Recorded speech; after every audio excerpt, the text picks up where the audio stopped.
Aku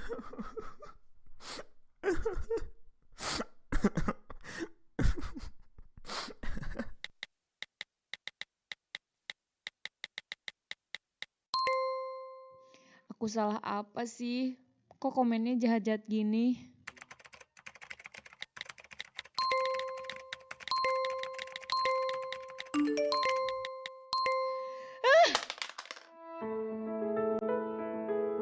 Jaga jarimu. Lindungi hati dan perasaan teman-temanmu di media sosial. Karena jarimu, harimaumu. UMKM adalah tulang punggung ekonomi nasional Indonesia. Namun, di tengah digitalisasi, membuat UMKM mendapatkan banyak tantangan. Lantas, bagaimana ya agar UMKM kita dapat terus berkembang di tengah digitalisasi? Radio Republik Indonesia mempersembahkan Energi Sukses Bisnis. Energi Sukses Bisnis adalah program pembinaan UMKM yang dirancang untuk membantu mengembangkan bisnis Anda di era digital. Program ini akan membekali pelaku UMKM dengan pengetahuan, keterampilan, dan sumber daya yang dibutuhkan untuk mencapai kesuksesan.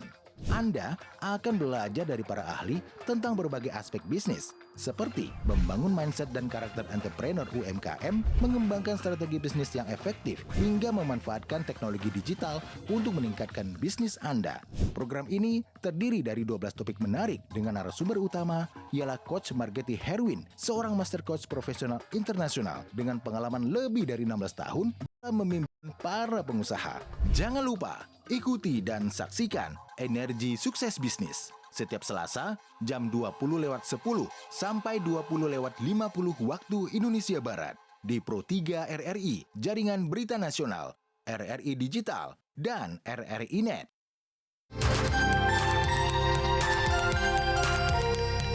Pro 3 Jaringan Berita Nasional.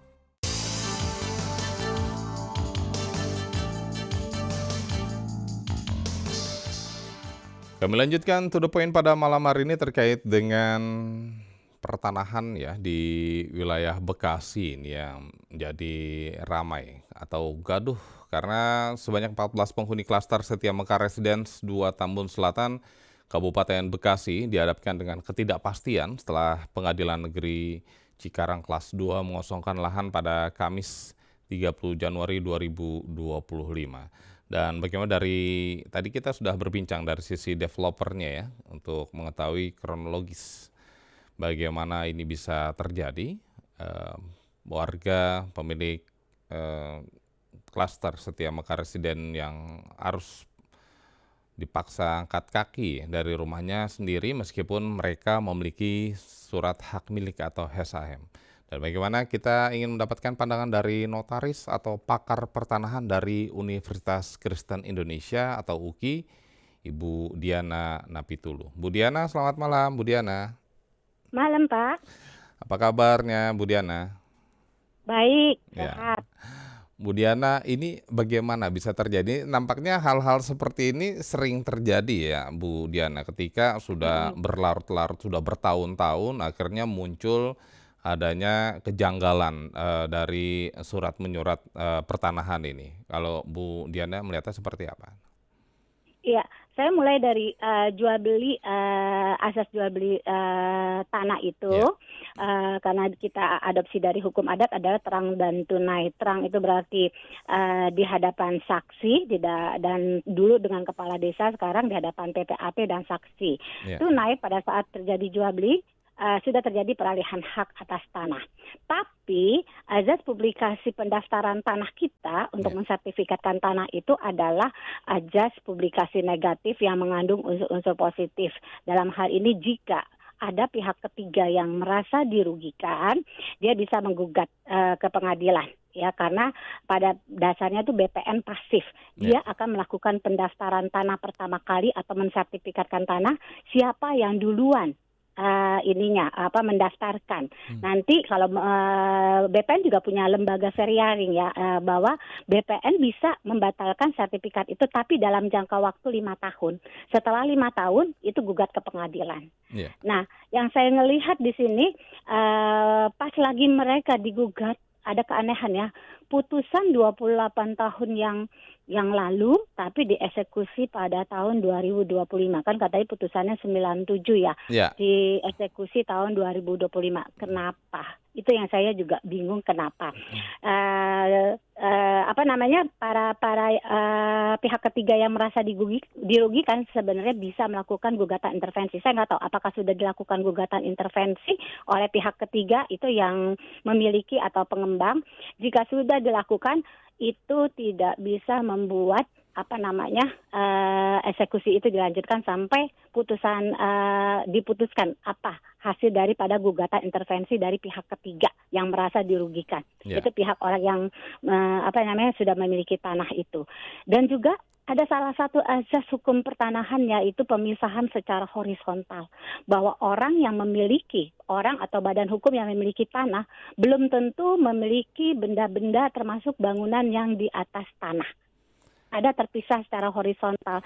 Jadi juga itu dengan azas pemisahan horizontal dan gugatan intervensi, itu berarti bahwa pemilik bangunan, kalau emang benar sesuai putusan pengadilan itu adalah pemiliknya, yaitu adalah sesuai dengan putusan pengadilan, dia tidak bisa mengeksekusi sembarangan karena bangunan yang ada di atas tanah tersebut udah menjadi pihak ketiga.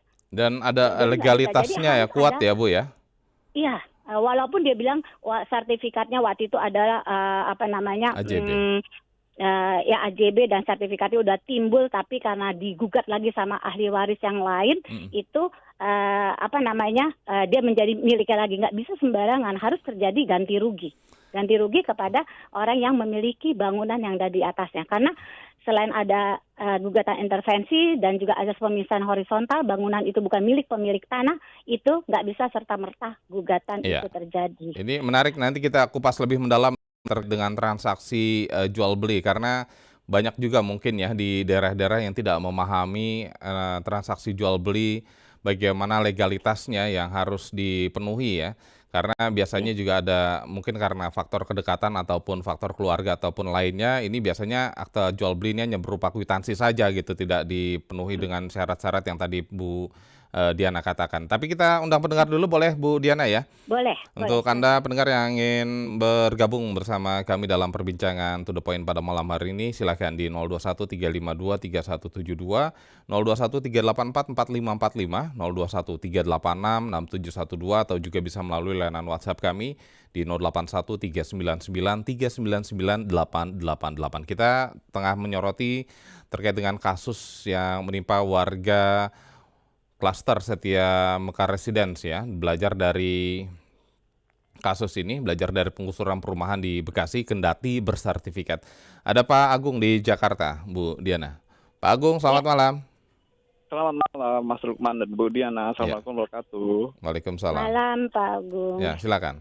Iya, memang kasus tanah atau rebutan tanah atau satu kapling tanah ada beberapa pemilik, itu sering terjadi di negara kita, bukan hanya di kota Jakarta ya, tapi juga di luar kota Iya. Jakarta. Itu kan biasanya ada permainan sih antara mungkin oknum lurah atau orang kelurahan atau kecamatan atau oknum BPN-nya itu sendiri, karena surat draftnya itu resmi loh itu, Ya. padahal tanah itu udah dijual. Jadi kadang-kadang timbul lebih dari satu sertifikat. Dua Dari sertifikat tanah. hak milik gitu ya, 2 SHM ya, yang legal. Iya, kadang-kadang lebih dari 2, Mas. Iya. Itu saya sering temui di lapangan. Dan itu akhirnya rebutan di pengadilan. Dan kita tahu kalau pengadilan kan sistemnya itu kadang banyak yang bilang KUHP. Jadi kalau udah ngasih uang, yang banyak uang kasih dia yang menang. Kadang seperti itu. Jadi keadilan tuh Baik. tertutupi dengan uang itu. Iya. Tapi ada juga yang jujur sih kalau di Ya, pengadilan. baik. Kita terima poinnya Pak Agung. Kemungkinannya Terima seperti kasih itu. ya Terima Pak kasih. Agung Assalamualaikum di warahmatullahi Jakarta. Waalaikumsalam. Ada Pak Ismail di Pariaman. Selamat malam Pak Ismail. Malam Bung Usman. Ya, silakan Iya. Pak Ismail. Menurut hemat saya hal ini tidak bisa dirugikan, namanya ini rakyat yang membeli dirugikan. Kalau memang kenyataannya SHM atau surat hak milik itu berupa sertifikat, itu kan dilindungi undang-undang. Jadi yang dikorbankan jangan pembeli yang memiliki surat hak milik yang resmi dari pemerintah. Gimana hukum letaknya ini? Apakah pengadilan itu menjunjung tinggi hukum? Kalau kita menjunjung tinggi hukum, ya yang membuat surat yang sampai ke tangan pihak pertama terlibat Tunggul itu. Ya, Itulah yang harus dihukum, baik. bukannya kasusnya rakyat yang dikorbankan. Ini tidak apa. Ini permainan hukum yang tidak menjunjung tinggi hukum ini namanya. Baik, Dan harus tahu bahwa pejabat negara ini di bidang hukum harus menegakkan kebenaran. Ya, baik Pak Ismail, kita terima poinnya Pak Ismail ya. Baik, ada Pak Kabut di Semarang ya. Pak Kabut, malam. Ya, salam sejuk segar Mas Lukman. Ya, gimana? Ini cuma mau bertanya tuh lahannya tuh udah berapa lama itu kok bisa berkasus seperti itu? Yang pertama, yang kedua, sedangkan itu udah berapa tangan orang atau Ya, gitu. baik. Terima kasih Pak Kabut ya. Ya, silakan Bu Diana. Tadi ada Pak Agung di Jakarta. Ada beberapa kasus atau di beberapa daerah ini kadang ditemui 2 sampai 3 sertifikat yang legal gitu ya. Jadi tentang sertifikat ganda atau sertifikat triple ya. Jadi begitu mudahnya membuat sertifikat. Jadi kalau seumpamanya Pak Agung itu memiliki tanah yang udah bersertifikat atau sudah melakukan pendaftaran pertama kali, itu tinggal kalau hilang tinggal ngelaporin bikin surat surat laporan polisi, bikin ke koran, terus laporin kepada BPN bikin berita acara kehilangan, kita disumpah, terus habis itu BPN juga taruh di media, terus setelah itu terbit sertifikat pengganti. Nanti kelihatan kalau sertifikatnya ada 1 itu adalah pengganti pertama kali, kedua berikutnya. Kalau nanti adalah e-sertifikat sekarang kan. Terus habis itu banyak sekali orang, ya ini oknum, yang dia sebenarnya sudah memiliki tanah. Dia itu mungkin gadaikan ke temennya yang nggak dibebankan hak tanggungan pastinya ya, jadi nggak terdaftar di BPN.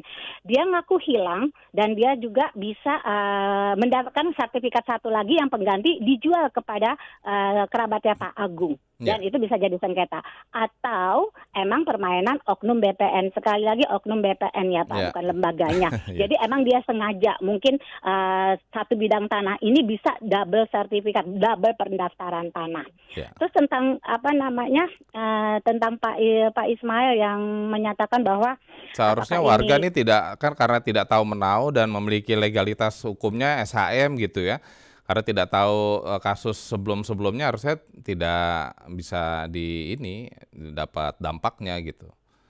Ya, seharusnya. Tetapi kan ini biasanya juga ada juga yang warga yang sebenarnya nakal kan. Sebenarnya dia ini 1 dapat pinjaman, 1 menjual. Ada juga karena kenakalan oknum BPN.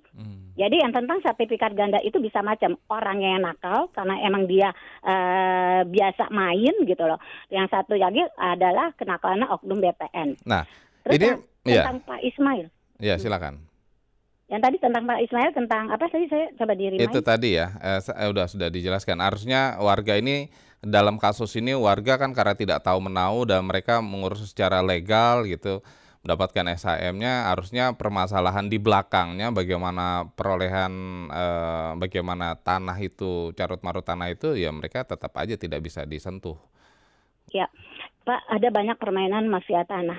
Jadi dibuatlah itu Pak, kita juga tahu bahwa segala macam dokumen bisa dipalsukan. Bahkan yang kemarin masalah girik bisa ada tahun 82. Padahal kita tahu girik itu adalah tanda pembayaran pajak sebelum Undang-Undang UU PA tahun 60 itu lahir. Tapi itu girik tahun 62. Dibuat dan dibikin cara melukis dengan tulisan-tulisan miring yang kuno seolah-olah dari peninggalan zaman Belanda.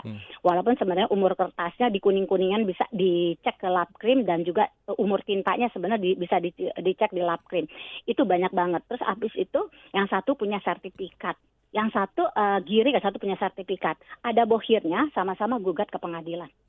Terus abis itu seolah-olah di pengadilan ini perdata damai. Damai, akhirnya damai itu saya nggak tahu akte perdamaian itu didaftarkan ke pengadilan atau tidak. Tapi damai, kayak kasus ini saya coba baca tadi di media, ini sudah pernah terjadi damai tentang ahli waris dan juga para pembeli. Terus kalau nggak didaftarkan ke pengadilan, pengadilan tuh nggak tahu itu terjadi damai. Terus habis itu setelah damai, dia jual ke pihak ketiga. setelah pihak ketiga tahu mau eksekusi tanah tersebut. Padahal tanah tersebut dimiliki sama pemilik yang atau ahli waris ya, dikuasai secara fisik. Akhirnya terjadi bentrokan atau kadang-kadang nggak dibayar pihak rohiman. Dan juga banyak juga kita tahu ini kan janggal ya, setelah 28 tahun baru dieksekusi. Banyak jual beli tentang putusan pengadilan karena oknum atau mungkin kita bisa anggap itu mafia tanah, lebih baik dia beli tanah murah melalui putusan pengadilan yang pasti lebih murah daripada dia membeli langsung kepada pemilik tanah. Karena kalau kita tahu kalau di putusan pengadilan kan berapalah itu untuk ini ya. Jadi dia emang bermain di putusan pengadilan, baik dari modus yang tadi saya ceritakan maupun putusan pengadilan yang nggak dieksekusi, mereka nego-nego lagi. Ini 28 tahun dan sudah terjadi perdamaian, tapi saya nggak tahu apakah perdamaian itu didaftarkan ke pengadilan sehingga nggak kerekod. Artinya kalau misalnya tidak didaftarkan ini tidak kuat begitu ya, Bu Diana ya? Bukan nggak kuat, jadi pengadilan tuh nggak tahu emang itu damainya benar-benar udah ada atau enggak. Kan harusnya udah didaftarkan perdamaian itu dilampirkan dong kepada putusan itu atau ke dalam berkas daripada kasus itu kan, seharusnya begitu. Nah, juga banyak terjadi mafia tanah itu berjalan seperti itu, membeli putusan-putusan lama atau emang menggugat dengan cara dibuatlah person-person atau tokoh-tokoh yang seolah-olah berdebat tapi ini dibiayai oleh satu pihak. Banyak sekali Pak ya yang tentang mafia tanah. Terus abis itu yang seperti Pak Kabut bilang, ini emang biasanya mafia tanah tuh setelah dia dapat dijual itu ke berapa kali. Bisa lewat jual beli yang pasti bayar pajak PPHB, PHTB ya, atau mereka main di PPJB. PPJB itu perjanjian pengikatan jual beli yang sebenarnya itu belum terjadi peralihan hak atas tanah, tapi dianggap lunas tapi belum bayar pajak. Tiba-tiba dengan PPJB itu dia jual ke pihak lain karena di dalam PPJB lunas biasanya ada kuasa jual di dalamnya. Dia jual kepada pihak lain. Jadi mereka main di situ atau enggak PPJB-nya dibuat di sini di notaris atau PPAT daerah sini yang bukan daerah di mana tanah itu berada. Terus habis itu dia bikin jual beli di PPAT di mana tanah itu berada, karena yang melakukan akte jual beli itu harus PPAT di mana tanah itu berada di tingkat 2 ya, kabupaten atau kota. Mereka mainnya begitu, jadi pindah-pindah PPAT dan dijualnya juga berkali, berapa tangan. Dan itu berapa kasus tuh banyak yang mereka tuh nggak bayar pajak tapi bisa lolos. Saya juga nggak tahu bisa lolos. Itu bagaimana untuk masyarakat yang memang kurang paham dengan jual beli tanah ini, bagaimana ataupun lahan atau bidang untuk bisa mengetahui, karena juga dalam kasus ini kan mereka sudah mengecek ke BPN setempat, katanya memang sudah legal gitu, ada surat-suratnya memang sah gitu ya. Tapi masih terjadi kasus-kasus seperti ini, gimana itu Bu Diana mengantisipasinya agar kejadian ini tidak terulang kembali? Saya mungkin lihat bahwa sel-sel pendaftaran tanah kita, asas pendaftaran tanah kita yang negatif itu harus diganti positif. Kalau negatif kan dianggap si BPN itu pasif, dia hanya melakukan pendaftaran tanah kepada orang yang mendaftarkan pertama kali, itu yang dapat haknya. Tapi kalau dia menjadi positif, seperti di beberapa negara lain, itu mereka melakukan penelitian yang seteliti mungkin, sehingga begitu seseorang dapat title, dapat hak atas tanah itu nggak bisa digugat lagi gitu loh.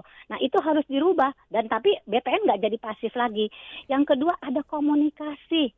Atau ada transparansi yang komunikatif antara pengadilan dan juga PPN, ya, supaya kalau emang tanah itu lagi sedang bermasalah ya nggak dilolosin dong di dalam pengecekannya ini. Jadi ada transparansi yang komunikatif antara dua instansi ini. Nah itu artinya sistem pendataannya ya Bu ya, ada kekurangan di dalam sistem pendataannya dan transparansinya. Iya, karena BPN pasif, maka dibikin dia sel-selnya atau azas publikasinya itu negatif. Jadi pihak lain bisa menggugat karena dengan kata lain karena dia pasif untuk melindungi pemilik tanah yang sebenarnya. Tapi ini akan terus berlarut-larut. BPN jangan pasif, rubah sel-selnya menjadi pendaftaran tanah yang azasnya positif, tapi si BPN jadi aktif untuk meneliti. Nggak gampangan ngeluarin sertifikat berdasarkan orang yang melakukan pendaftaran pertama kali keluar sertifikatnya. Iya, jadi atau kalau dalam pengadilan tanah tersendiri kali Pak. Iya, arti Bu Diana kalau dalam kasus seperti ini kan sudah berjalan gitu ya, udah dilakukan eksekusi pengosongan lahan. Ini kalau sudah seperti ini apa yang harus dilakukan? Ini khususnya warga ini yang memang merasa dirugikan, yang tidak tahu menahu tapi terkena dampaknya.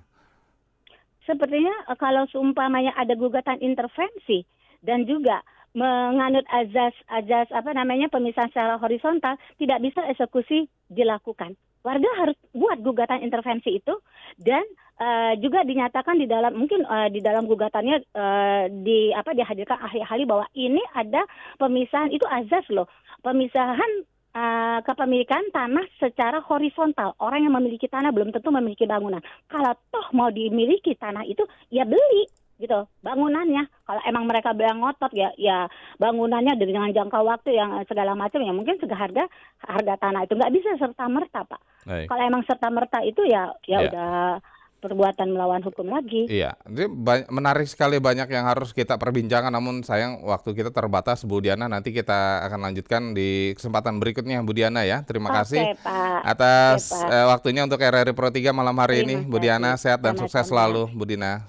Iya. Selamat malam. Terima kasih. Malam. Notaris dan juga pakar pertanahan dari Universitas Kristen Indonesia atau UKI, Diana Napi Tupulu, ya, kami berbincang terkait dengan permasalahan di Kota Bekasi ya, di Bekasi, di Tambun, Bekasi, yang menimpa warga klaster Setia Mekar Residence, di mana mereka harus terpaksa angkat kaki meskipun mereka memiliki sertifikat. Dan jelang warta berita pukul 21 waktu Indonesia Barat ada Samson, akhiri rasa ini.